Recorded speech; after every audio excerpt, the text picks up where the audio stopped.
வணக்கம் மக்களே, இன்றைக்கி நம்ம சேனலில் சாம்பார் எப்படி வைக்கலாங்கிறத பார்க்கலாம். அதுக்கு ஃபஸ்ட்டு 100 கிராம் துவரம்பருப்பு, ஒரு 50 கிராம் பாசிப்பருப்பு. பருப்பு நல்லா கழுவி எடுத்தாச்சு. இது கூட ஒரு 2 தக்காளி சேர்த்திக்கலாம். பருப்பு வேகிறதுக்கு ஒரு 1/2 லிட்டர் தண்ணி சேர்த்திக்கலாம். இது கூடயே கொஞ்சமாக மஞ்சள்தூள் சேர்த்தி பருப்பை நல்லா வேக வச்சு எடுத்துக்கலாம். பருப்பு பொங்கி வெளியே வராமல் இருக்கிறதுக்கு இந்த மாதிரி 1 டேபிள் ஸ்பூன் ஆயில் சேர்த்திக்கலாம்.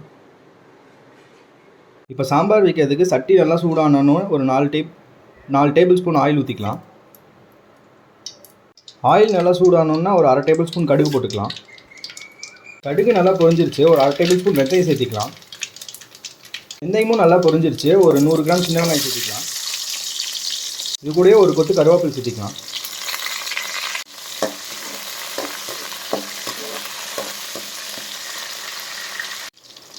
ஆயிலே நம்ம வெட்டி வச்ச காய்கறியெல்லாம் சேர்த்திக்கலாம். ஒரு முருங்கைக்காய், ஒரு 50 கிராம் அவரைக்காய்,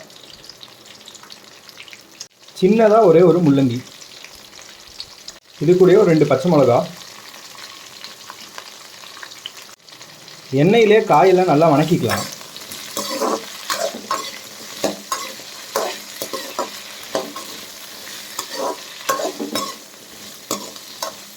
போட்ட காயெல்லாம் ஆயிலில் நல்லா வணங்கி வந்துருச்சு. கொஞ்சமாக மஞ்சள்தூள் சேர்த்திக்கலாம். ஒரு டேபிள் ஸ்பூன் மிளகாத்தூள் சேர்த்திக்கலாம். 1.5 டேபிள் ஸ்பூன் மல்லித்தூள் சேர்த்திக்கலாம். ஒரு 1/4 டேபிள் ஸ்பூனுக்கு பெருங்காயத்தூள் சேர்த்திக்கலாம். எல்லாத்தையுமே காயோடு சேர்த்து நல்லா வணக்கிக்கோங்க. இப்போ நம்ம போட்ட காயும் மசாலா இருக்கிற பச்சை வாசனமும் போகிறதுக்கு ஒரு 1/2 லிட்டர் தண்ணி ஊற்றிக்கலாம்.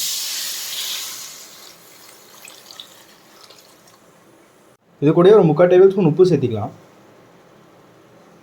காய் நல்லா வெந்துட்டுருக்கு. ஒரு 20 கிராம் புளியை தண்ணியில் கரைச்சி சேர்த்திக்கலாம். நம்ம புளி ஊற்றி 5 நிமிஷம் நல்லா கொதிச்சிருச்சு. நம்ம வேக வச்ச பருப்பும் தக்காளி இது கூட சேர்த்திக்கலாம். நம்ம சாம்பாருக்கு தேவையான அளவு தண்ணி ஊற்றிக்கலாம். சாம்பார் நல்லா கொதித்து நம்ம போட்ட காயெல்லாம் முழுசாக வெந்து வர வரைக்கும் மூடி போட்டு வச்சுக்கலாம். நம்ம போட்ட காயெல்லாம் நல்லா வெந்து சாம்பார் ரெடி ஆயிடுச்சு. இந்த டைமில் கொஞ்சமாக மல்லித்தலை சேர்த்திக்கலாம்.